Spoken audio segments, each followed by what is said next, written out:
I currently work as a contractor for the Department of Energy down in Golden.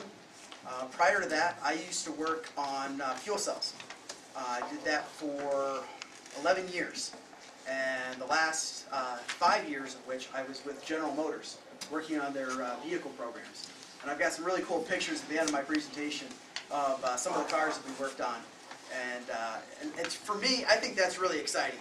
And I'll get into that a little bit later. But in any case, I'm going to start off. I'm going to kind of talk about the two basic technologies, and I'm going to kind of go back and forth. So do a little solar, a little hydrogen, a little solar, a little hydrogen. You know, we'll kind of mix it up a little bit. But I'm going to start off talking about the basic technologies and some of their applications in real world. And then we're going to get into some science.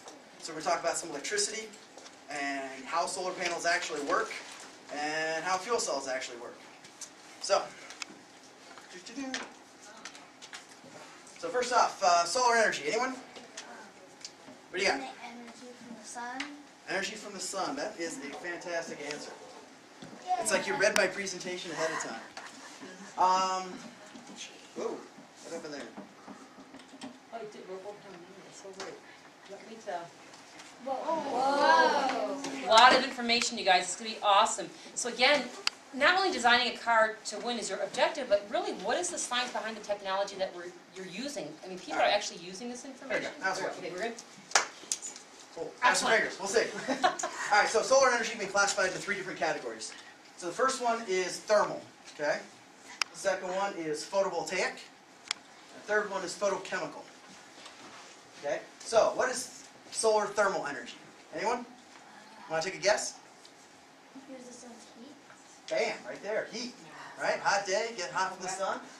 So a couple of applications. Right now we put thermal solar panels on houses to create hot water. And there's this other thing called concentrated solar power. It's a similar kind of idea. You take the heat, but you're using it to make steam, which drives a turbine, which makes electricity. So this is a diagram of a thermal panel for your house. So you start off with this panel you stick up on your roof, and you paint it black so that it gets really hot. And you have all these pipes running through it. And the pipes have a heat transfer fluid pumped through them. And the fluid that's being used is the same fluid in your car. It's radiator fluid, or antifreeze. That way in the wintertime it doesn't freeze and break.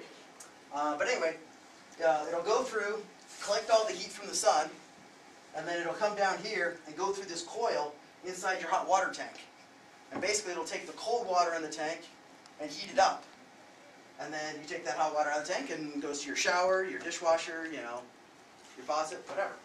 So that's the basic concept there of thermal panels for your house. Pretty straightforward? Yep. All right. Now, this is concentrated solar power. Same thing, much bigger.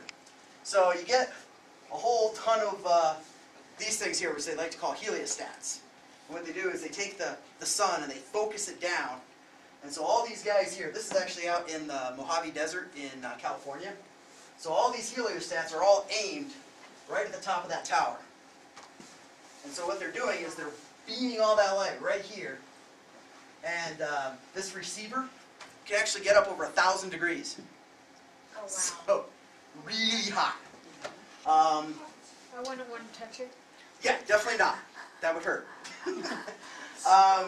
So anyway, the heat from the receiver is used to make steam, which goes into a turbine, makes electricity. A facility like this makes megawatts of power. So you're talking, I don't know, what is that, a couple million watts? And you picture your light bulb as 100 watts? So, a lot of light bulbs, right? So yeah, how many megawatts, like for a town of like 8,000 people, would you need per day or year? It's not a lot. Not is it? even. Okay, not even megawatts. Yes. So to make enough for us to power a town for years. Yeah, definitely. So this can do a small city. Wow. Easy. As a kind of a gauge, your house, 70% of the time your house uses less than 1 kilowatt of energy, which is 1,000 watts. So 10 light bulbs, right? So 70% of the time your house uses 10 light bulbs or less worth of energy. And if you think about it, it kind of makes sense. Because what are you doing most of the time in your house? You're either sleeping or you're not there.